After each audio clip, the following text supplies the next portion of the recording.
E aí, turma, tudo beleza? Eu vou bater um papo com vocês aqui. Agora é um papo chato, sabe?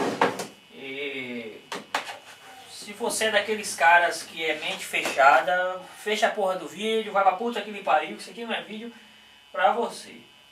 É o seguinte, antes de iniciar aqui o que eu quero falar, eu quero dizer também pra vocês pararem de ficar seguindo minhas ideias, porque se vocês ficarem seguindo minhas ideias, vocês vão se lascar na vida. E muito. E outra, eu tenho visto que muitas pessoas estão viciadas em assistir meus vídeos. Se você não consegue ficar um dia sem assistir um vídeo meu, você está com a síndrome do Junei. Você deve procurar um psicólogo e se libertar disso aí. É o seguinte, as pessoas falam comigo assim, você precisa ler a Bíblia e não sei o que, papapá. Então é o seguinte, eu digo uma coisa pra vocês. Se a gente pegar a Bíblia, pegar aqui de Lucas 1, não vou ler Bíblia lá pra vocês. Aí se eu ficar lendo aqui, por exemplo, Lucas capítulo 1, tendo muito empreendido uma narração dos fatos em que três ou nós cumprimos, sei lá, vai a anunciação de Jesus, e no 5. E existiu no tempo do rei Herodes, da Judéia, um sacerdote chamado Zacarias, da ordem de Abias, sua mulher era das filhas de Arão, e popopó, popopó, popopó, popopó. Então é o seguinte, se você só pegar esse livro e você ler, só ler ele, você leu, como eu já fiz quase 3 vezes, porque assim, eu li 2 vezes a Bíblia e depois li o Novo Testamento. Li 2 vezes ela inteira e depois só o Novo Testamento. Se você lê só assim, não faz sentido essas histórias de uma forma geral. Mas quando, por exemplo, vou dar um exemplo aqui, você pega, por exemplo, Coríntios, aqui, eu estou em 1 Coríntios, pegar aqui o livro aos Coríntios.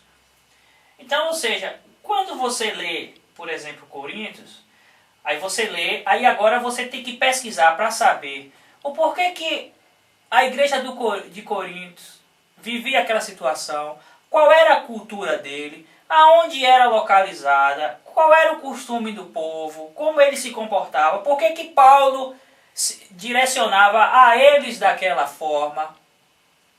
Aí faz um sentido.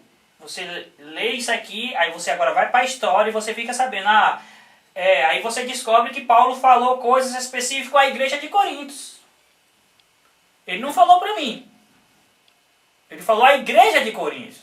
Aí quando você pula lá para frente um pouquinho, vamos aqui, aos Gálatas, você tem que ler isso aqui e pesquisar agora o porquê que isso foi dito, por que conotação isso foi dito, o contexto disso aqui, como eram aquelas pessoas, a cultura, politicamente, tudo isso tem esse envolvimento todo.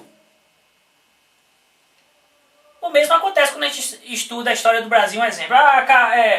E os portugueses vieram para cá com a Igreja Católica e tentaram catequizar os índios. Por que tentou catequizar os índios? A gente vai descobrir. Queriam matar a cultura dos índios e enfiar neles a cultura cristã. Aí você descobre que a coroa portuguesa tentou escravizar os índios, mas não deu muito certo. Qual foi a alternativa? Trazer os negros da África. Aí você vai pesquisar como foi que esse povo conseguiu pegar os negros lá no território africano. Aí você descobre que os próprios negros mercenários vendiam o seu próprio povo. As guerras entre as tribos, o cara ganhava a guerra numa tribo, pegava o chefe tribal e a galera toda e vendia escravo. Aí você descobre isso. Então não é só você ler aqui Filipenses, você tem que saber o contexto histórico disso, por que isso foi dito por quê, como era o comportamento do povo, Colossenses, e aí você vai lendo, aí vem 1 Pedro, que é outra história, aos Hebreus. Então, quando você lê isso aqui, você começa a pesquisar na história, saber o contexto político, social, econômico deles, o costume deles, a cultura deles, como eles viam essa questão da religião. Então, você começa a descobrir que o cristianismo, na verdade, ele não é bem o que as igrejas evangélicas e os líderes religiosos começam a dizer. Eu vou me atentar, por exemplo, aqui nos 4 primeiros livros do Novo Testamento, né? Mateus aí, porque para mim o Novo Testamento começa quando Jesus morre ali na cruz do Calvário, que o véu se rasga ali, é o Novo Testamento. Mateus capítulo 1 não é Novo Testamento. Jesus ainda vivia o Velho Testamento. Mas vamos lá, quando eu leio aqui esses 4 primeiros livros, que eu começo a pesquisar, eu começo a ver algumas contradições dos discípulos. Um diz que Jesus fez desse jeito, o outro já disse que foi desse jeito, desse. Você vê que tem alguma divergência entre eles, mas tudo bem. Eu posso dizer assim, não, mas eles viram, às vezes, os acontecimentos de Jesus por uma perspectiva diferente, tudo bem. Mas quando você começa a estudar isso e a pesquisar na história, a saber como era a cultura daquela época, por exemplo, tem um fato aqui no Novo Testamento que fala assim que o pessoal preferiu um ladrão do que Jesus, que nesse caso era Barrabás, né? Por que as pessoas preferiram Barrabás em vez de Jesus? Lembra quando Herodes ou Pilatos fala assim, ainda temos aquele costume de ir na Páscoa, nós soltarmos uma pessoa que está presa, assim, o pessoal pede e a gente solta. O cara foi pesquisar, temos esse costume. Então ele acreditou que se jogasse Jesus para o povo iria pedir que soltasse Jesus, porque ele não viu falha nenhuma em Jesus. Ele apostava nisso. Então por que as pessoas na época não pediram Jesus e pediram Barrabás? Porque primeiro, os judeus eles estavam ali escravizados pelo Império Romano. E para os judeus aquilo era uma ofensa desgraçada. Além deles estarem escravos, tinha que pagar imposto, se sujeitar ao costume romano. Então os judeus não queriam. E Barrabás, por mais que fosse ladrão, ele estava propondo que libertasse esses judeus que estavam ali. Eles não queriam ficar ali dominados pelo Império Romano. Ora, eu e você, se tivesse naquela época, claro que a ideia de Barrabás para a sociedade, para a comunidade, para a economia, para a política, para negócio, era bem mais interessante que o papo de Jesus, porque Jesus aparece no Novo Testamento com uma nova filosofia.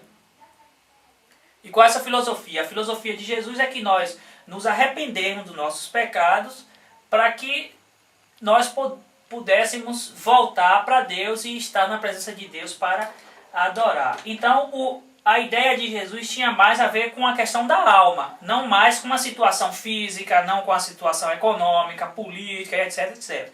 Jesus aparece falando de salvação da alma, que é uma coisa que os evangélicos não estudam muito sobre essa questão da alma, do espírito, como é que o espírito vem, como é que o espírito vai. Você já encontra resposta sobre isso no espiritismo.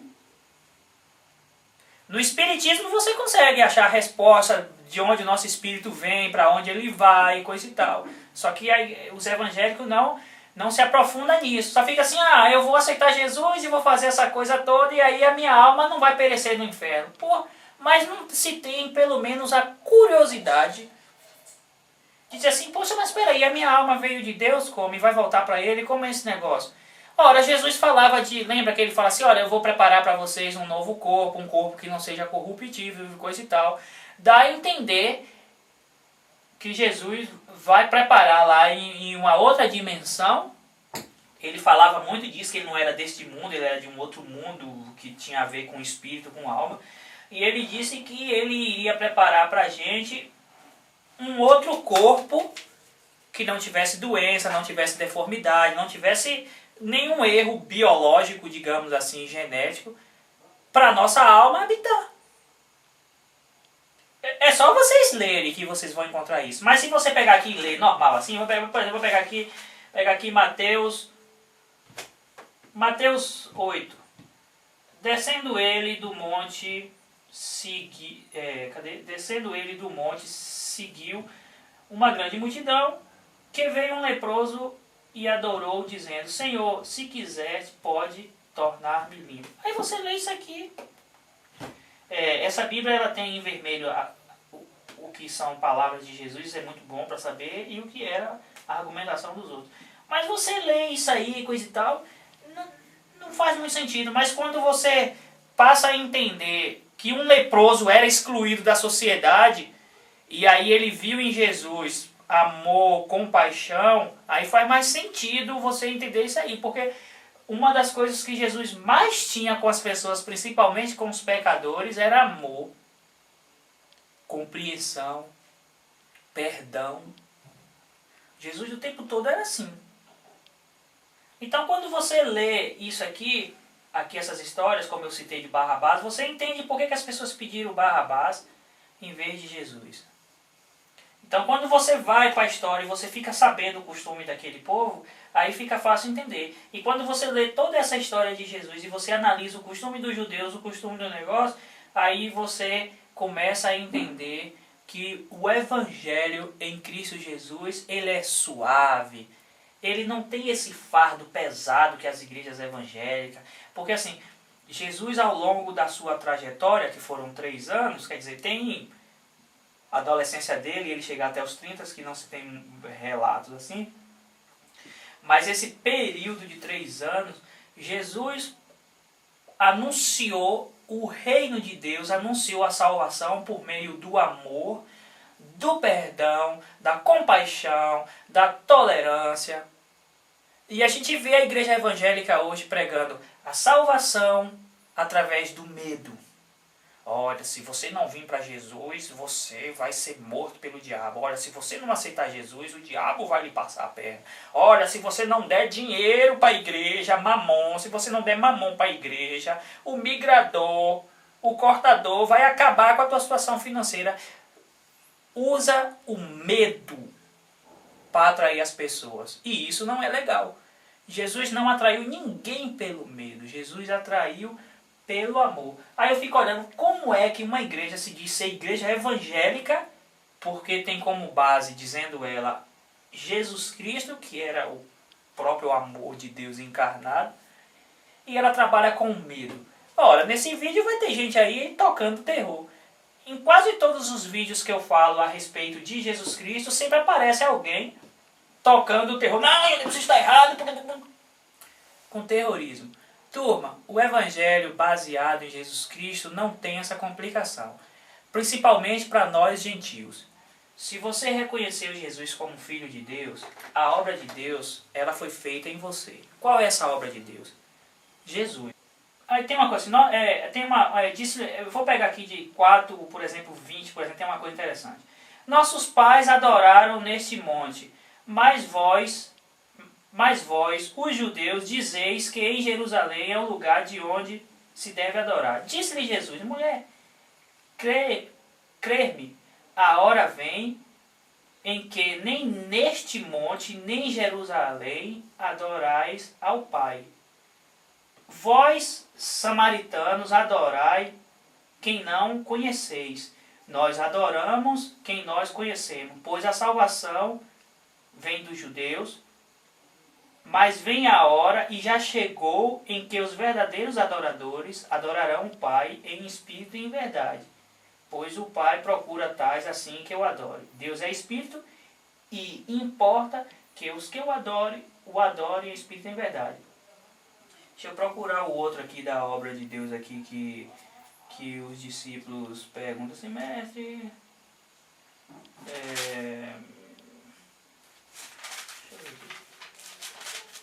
eu não sou muito de ficar recordando aonde está, mas os discípulos eles perguntam assim, mestre, como podemos nós fazer a obra de Deus? Aí Jesus fala assim, mas ninguém pode fazer a obra de Deus.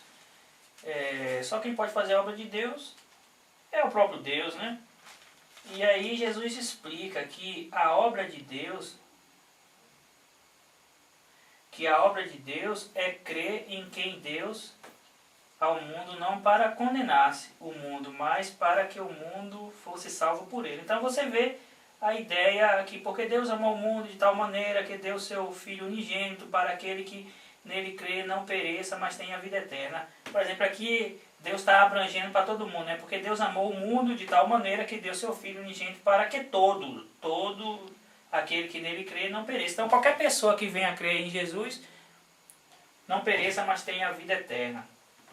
Vou ter que cortar que meu tempo chegou. Fui!